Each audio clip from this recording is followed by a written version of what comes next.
دنیا کو ہے پھر معرکۂ روح و بدن پیش، تہذیب نے پھر اپنے درندوں کو ابھارا۔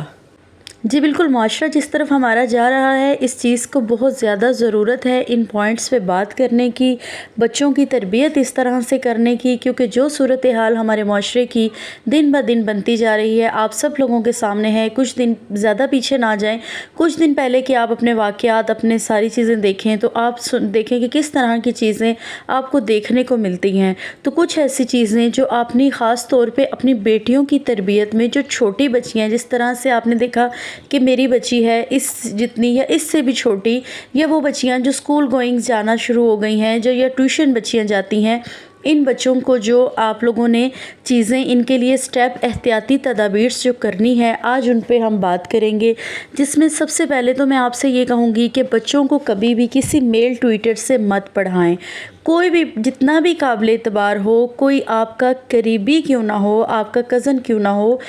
کچھ بھی ہو، چاہے وہ آدمی عمر رسیدہ ہی کیوں نہ ہو، چاہے وہ ایجڈ ہی کیوں نہ ہو، چاہے وہ اس بچی کے باپ جی کی ایج کا ہو یا نانا کی ایج کا ہو، جس ایج کا بھی ہو، اب وہ معاشرہ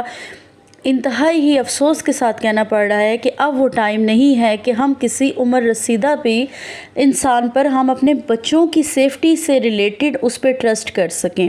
ٹھیک ہے۔ دوسری بات، آپ بچوں کو قاری صاحب سے مت پڑھائیں۔ قرآن پاک بھی تعلیم آپ ان کو جو ہے کسی حافظہ سے، کسی جو فیمیل ٹیوٹر ہوتی ہیں قرآن پاک کے لیے، اور بہت سارے ہیں، اب تو آن لائن ٹیوٹرز بھی آپ کو مل جاتے ہیں، تو آپ جو ہے اس سٹیپ کو آپ نے ضرور فالو کرنا ہے۔ یہ ایک کنسیپٹ ہوتا ہے کہ قاری سے پڑھیں گے، یہ ہم لوگوں نے یہ کنسیپٹ سنا ہے، ٹھیک ہے، میری طرح اور بھی بہت سے لوگوں نے یہ سنا ہوگا کہ قاری صاحب سے پڑھیں گے، ان کا تلفظ بہت اچھا ہوتا ہے، ایک قاری کے قرآن کا یا قاری کے قرات پڑھنے کا جو تلفظ ہے وہ بہت اچھا ہے، تو بچے کو وہاں ڈالیں۔ دیکھیں اب وہ حالات، وہ ساری چیزیں نہیں رہ گئی۔ بہت معذرت کے ساتھ سننے والوں کو معذرت کروں گی کہ اگر آپ لوگ سمجھتے ہیں کہ میں بہت نیرو مائنڈڈ ہو کے یہ باتیں، یہ پوائنٹس کر رہی ہوں، تو بالکل اگر کوئی سمجھتا ہے تو سمجھے، کیونکہ اس ٹائم ہمارے معاشرے کی جو کنڈیشن ہے، ہمارے جو حالات ہیں اس وقت، تو ہر ماں کو میرا خیال ہے نیرو مائنڈڈ ہونے کی ضرورت ہے۔ اگر یہ اس کو نیرو مائنڈڈ ہونا کہتے ہیں تو آپ کو اس طرح نیرو مائنڈڈ ہونے کی ضرورت ہے۔ نمبر 3 پہ، آپ جب اپنے بچوں کو ٹیوشن سینٹر بھیجتے ہیں کہیں بھی، تو آپ لوگ اپنے بچوں کے ٹیوشن کے انوائرمنٹ کو پہلے اچھی طرح سے چیک کریں، کتنے فیملی ممبرز ہیں، ان کی کیا روٹینز ہیں، ان کے میلز کتنی دیر گھر پہ رہتے ہیں، ٹیوشن کی ٹائمنگ میں ان کے گھر کا انوائرمنٹ اوورآل کیسا چل رہا ہوتا ہے، بچوں کی کتنی تعداد ہے۔ چھوٹی بچیاں بھی ایک اسی ٹیوشنز میں پڑھ رہی ہوتی ہیں، اور بڑے بڑے میٹرک کے سٹوڈنٹس بھی بعض اوقات میں نے ٹیوشن سینٹرز دیکھے ہیں جہاں پہ 9ویں 10ویں کے 11ویں کے بچے بھی بیٹھ کے پڑھ رہے ہوتے ہیں، اور وہیں پہ بچیاں بھی پڑھ رہی ہوتی ہیں، جن میں بڑی بچیاں بھی شامل ہوتی ہیں، ان کی ایک ایج کی بچیاں بھی ساتھ شامل ہوتی ہیں۔ تو اس طرح سے جو ہے اب حالات بہت بدل چکے ہیں، اب حالات بہت ہی زیادہ ہمیں ڈرا رہے ہیں، اس لیے اس چیز پہ بھی آپ لوگوں نے ضرور اپنا ایک پوائنٹ دیکھنا ہے۔ ایک بہت چھوٹی سی بات لیکن بہت امپورٹنٹ بات، بچوں کو، چھوٹے بچوں کو، بچیوں کو کبھی بھی آپ اوپر والے پورشن میں ہیں اور نیچے والے پورشن میں باہر بیل ہوئی ہے، تو آپ کبھی بھی بچی کو یا چھوٹے بچے کو ڈور اوپن کرنے کے لیے مت بھیجیں۔ مجھے ایگزیکٹ نام نہیں یاد، لیکن شاید سال اور 1.5 سال پہلے کی یا شاید 2 سال پہلے کی بات ہے، جو بچی صرف گیٹ پہ کوڑا دینے گئی تھی اور اس کے بعد وہ لاپتہ ہو گئی، ٹھیک ہے۔ تو یہ جو ایک بات ہے نا، یہ اتنا امپورٹنٹ پوائنٹ ہے۔ مائیں ظاہر ہے ڈیلی روٹین ہوتی ہے، مائیں مصروف ہوتی ہیں، بزی ہوتی ہیں، ایزی ہو رہی ہوتی ہیں اپنے کام سے، وہ ریلیکس کر رہی ہوتی ہیں، ڈور پہ بیل ہوئی تو وہ بچی کو کہہ دیتی ہیں یا بچوں کو کہ جاؤ بیٹا دروازہ کھولو۔ میں لٹرلی میں ایسا نہیں کرتی، اور میری آپ سب ماؤں سے جو میرے یہ میسج سن رہی ہیں، میری یہ ویڈیو سن رہی ہیں، ان سب سے گزارش کروں گی، اٹس ہمبل ریکویسٹ، کہ جو لوگ اگر اس طرح ایسا کرتی ہیں تو پلیز اپنے بچوں کو دروازہ کھولنے کے لیے اکیلا مت بھیجیں، ٹھیک ہے۔ اس کے بعد کبھی بھی بچوں کو جو ہے نا، آپ نے شاپ پہ اکیلے نہیں بھیجنا۔ چھوٹی بیٹیوں کو، بیٹوں کو، بچوں کو جن کو ابھی اتنی سمجھ ہی نہیں ہے اپنے اچھے برے کی، ان کو آپ نے دکان پہ چیز لینے کے لیے اکیلا نہیں بھیجنا، ٹھیک ہے۔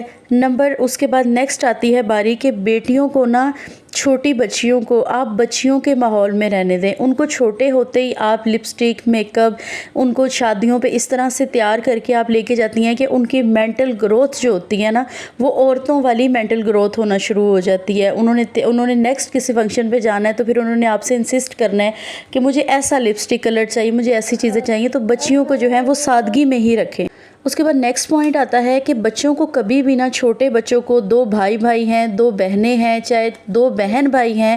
آپ ان بچوں کو کبھی بھی مت نہلائیں۔ جیسے اب میری ایک بچی جو ہے وہ 5 سال کی ہے، بیٹا میرا 2 سال کا ہے، تو اکثر مائیں کیا کرتی ہیں کہ بس کام نمٹانے والا ہے، دونوں کٹھے چلے جی میں ان کو فٹافٹ شاور دے دیتی ہوں۔ نہیں، بچوں کو علیحدہ نہلائیں، ٹھیک ہے؟ اس چیز سے آپ یہ چیزیں اگر کرتے ہیں تو آپ لوگوں کو میں منع کر رہی ہوں کہ یہ پوائنٹس آپ لوگوں نے دیکھنے ہیں، آپ لوگوں نے اس پہ فالو کرنا ہے میری ان باتوں کو، ایسا نہیں کرنا آپ لوگوں نے۔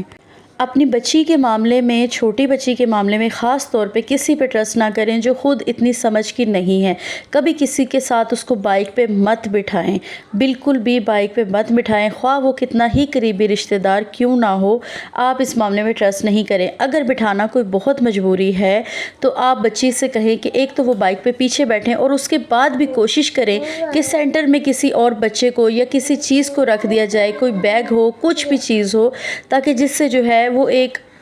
ڈیفرنس جو ہے وہ قائم رہ سکے۔ اس کے بعد سب سے بڑی چیز کہ بچوں کے ساتھ کسی کے ہاتھ کا مذاق نہیں ہونا چاہیے۔ کسی بھی میل کا آپ کی بچی کے ساتھ ہاتھ کا مذاق نہیں ہونا چاہیے کہ وہ اس کی چیز کو چھیڑ رہا ہے، بالوں کو کھینچ رہا ہے، کسی بچی کے بال لمبے ہیں تو وہ اس کے بالوں میں پیار کر رہا ہے، ہاتھ پھیر رہا ہے، چاہے وہ جتنا ہی قریبی، میں بار بار کہہ رہی ہوں کہ چاہے آپ کے کوئی کتنے ہی قریبی کیوں نہ ہوں، لیکن اب ہمارا جو معاشرہ ہے، معذرت کے ساتھ ہمیں ان سٹیپس کو کرنے پہ مجبور کر دیا گیا ہے کہ ہم اپنے بہت قریبیوں پہ بھی ٹرسٹ اس طرح سے نہیں کر سکتے، ٹھیک ہے؟ تو آپ لوگوں نے کوئی آپ کو کہے کہ آپ کی دقیانوس سوچ ہے، آپ اس چیز سے ہمیں منع کر رہی ہیں یا بچے کو منع کر رہی ہیں، بولے ہاں میری دقیانوس سوچ ہے، ٹھیک ہے؟ آپ اس بات کو اپنے پہ ایکسیپٹ کر لیں، بات سن لیں، اگلے کا طعنہ سن لیں، اٹس اوکے، لیکن ایسا مت ہونے دیں۔ Last but not the least, سب سے امپورٹنٹ بات، اپنے چھوٹے بچوں کو بیڈ ٹچ اور گڈ ٹچ کی